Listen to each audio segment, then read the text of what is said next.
예, 가짜 뉴스, 사실과 다른 보도 때문에 동맹이 훼손됐다고 주장하시는 분들이 있는데요. 한미 동맹이 이런 거 하나 가지고 훼손될 만한 그런 나약한 동맹인지 저는 의심스럽고요.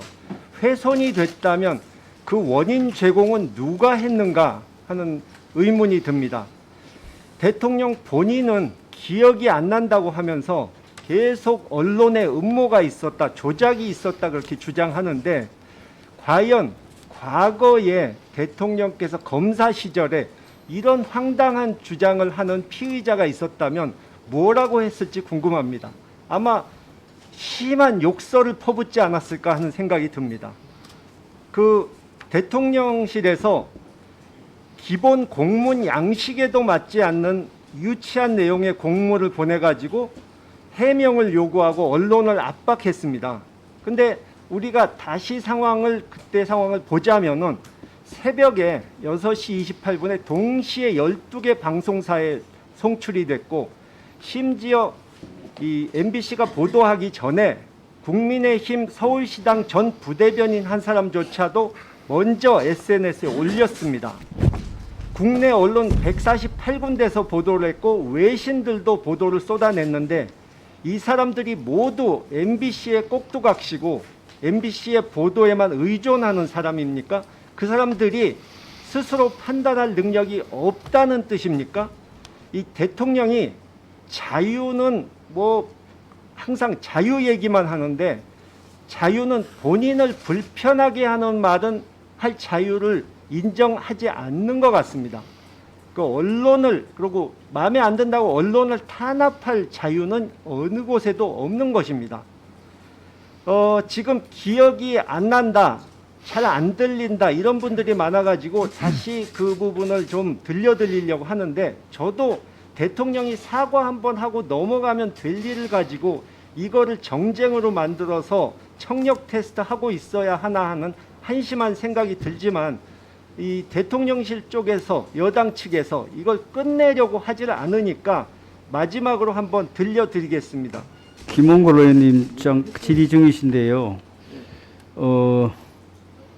이 영상은 틀어준데 그 음성은 이 국민의힘 간사님이 아까 자막은 빼고 소리는 괜찮다고 하셨지 않습니까? 아니 소리가 자막은 저희들이 그 상임위원회에서 통제할 수 없고, 이제 이 영상의 경우에는 여야 간의 간사 간의 합의가 되면은 이 방송을 하겠다 그렇게 말씀을 드렸고, 이제 이 방송은 국민의힘 간사님의 주장은 공영방송이 아니고 유튜브에서 일방적으로 주장하는 것을 방영함으로써 사실관계 왜곡에 우려가 있다고 합의를 안 해주고 있습니다. 아까 그러니까 자막은 빼고 소리만 나는 거 괜찮다고 하셨지 않습니까? 자막이 문제라고 하셨지 않습니까? 기본적으로. 아까 분명히 김석기 의원님하고 위원장님께서 자막을 제거할 수 없냐고 하셨지 않습니까? 소리는 괜찮다. 소리만 들으면 객관적으로, 아까 분명히 자막만 제거하면 괜찮다고 말씀하시지 않았습니까? 아니, 화면을 보여드린다는 게 아니고 소리를 들어보시라는 겁니다. 화면은 저기 띄울 수가 없으니까. 아니, 어차피 보이지도 않지 않습니까? 저 위에 스크린에 못 띄우는데. 총소 핵미사일이 날라오는 것이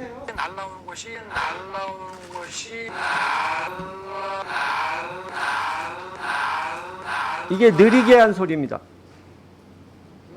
바이든 대통령이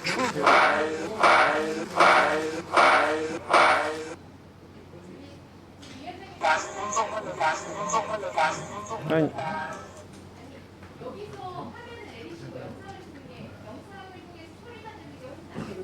그렇게 하시죠.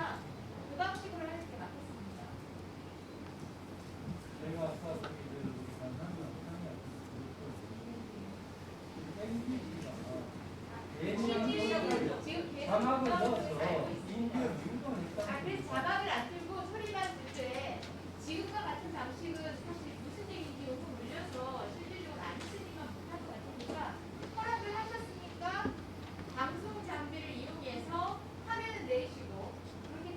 발언을 안 나오게 하고 바이든 대통령이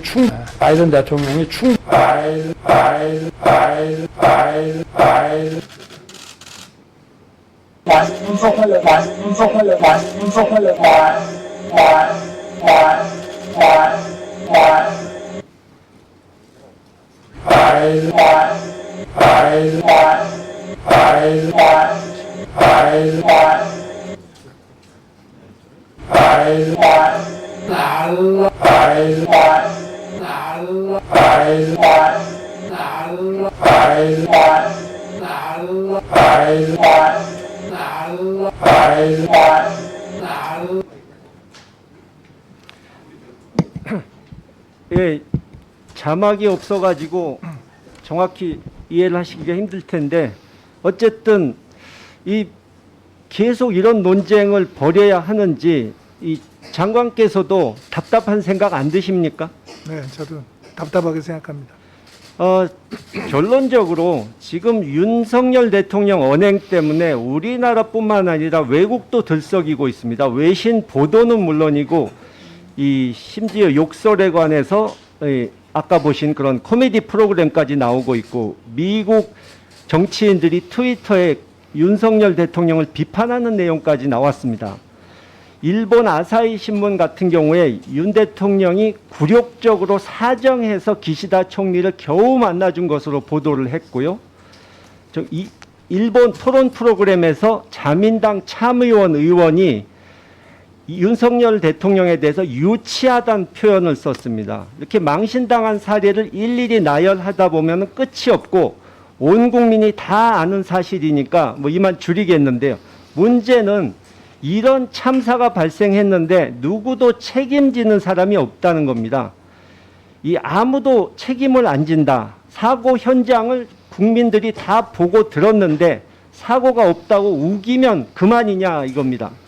대통령이 책임질 수 없는 것이니까 그러면 외교부 수장인 장관이 물러나는 것이 마땅하지 않느냐 이렇게 얘기를 하는 것입니다. 외교와 의전에서 제대로 대통령을 보좌하지 못했으니까 장관께서 뭐 억울한 점도 있겠지만 하지만 그래도 책임질 것은 져야 됩니다. 여론조사를 해보면은 보수 중도층 국민들까지도 윤 대통령에게 등을 돌릴 정도로 이번 순방이 완벽한 실패였습니다.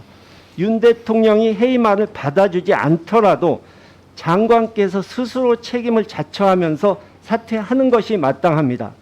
저는 뭐 대통령께 더 이상 사과 요구하고 싶은 생각도 없습니다. 어차피 2주일 가까이 지났고 이제 와서 마지못해 사과한다고 해봐야 그건 엎드려 절받기입니다. 그렇기 때문에 차라리 대통령께서 장관님을 포함한 외교 안보 라인을 전부 경질해가지고 이제 제대로 외교를 하겠다, 새 출발하겠다 이런 의지를 보여주는 것이 차라리 낫다고 생각하는데 장관께서는 어떻게 생각하십니까? 네, 뭐 대통령의 그런 사적 발언이 왜곡이 되고 또 이러한 한미 동맹이 또 훼손이 되고 또 정치적으로 국력이 낭비되고 있는 것에 대해서 정말 대단히 안타깝고 착잡하게 생각을 합니다. 대통령의 사적 발언에 대해서 이것을 말 꼬투리를 잡아서 빈손 외교다, 또 막말 외교다 논쟁을 벌이는 것은 국력의 낭비라고 저는 생각을 합니다. 그래서 앞으로 이러한 문제를 가지고 더 이상 논쟁을 하는 것은 국익에 도움이 되지 않는다 이렇게 생각을 하고요.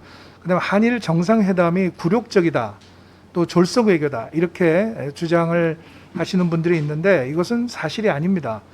그 양 정상이 사전 협의를 거쳐서 다자 무대에서 상호 편리한 시간과 장소를 정해서 만난 겁니다. 33개월 만에 처음으로 한일 정상회담이 열린 것입니다. 그 이유는 한국과 일본이 양국 관계를 개선해야 되겠다는 강한 의지를 가지고 있기 때문입니다. 바로 어제 기시다 총리가 국회에서 한 이야기가 바로 그것입니다. 한국은 중요한 이웃이고 양국 관계 개선이 대단히 중요하다 이런 이야기를 하지 않았습니까? 저는 이번 한일 정상회담의 바로 가시적인 성과라고 이렇게 생각을 합니다. 또 굴욕적인 모습을 보였다고 하는데 이것도 사실이 아닙니다. 회담 장소도 일본 대표부가 아니고 국제회의장 옆에 있는 별도 공간의 제3의 장소에서 이루어진 것입니다.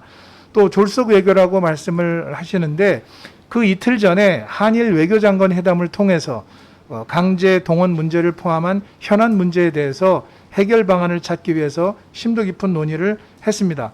또 국기를 개양 안 했다고 하는데 바로 그날 같은 날 일본 총리가 만난 다른 정상과도 국기 개양은 하지 않았습니다. 그래서 굴욕 외교다, 졸속 외교다 하는 것은 사실과 다르다는 말씀을 드립니다.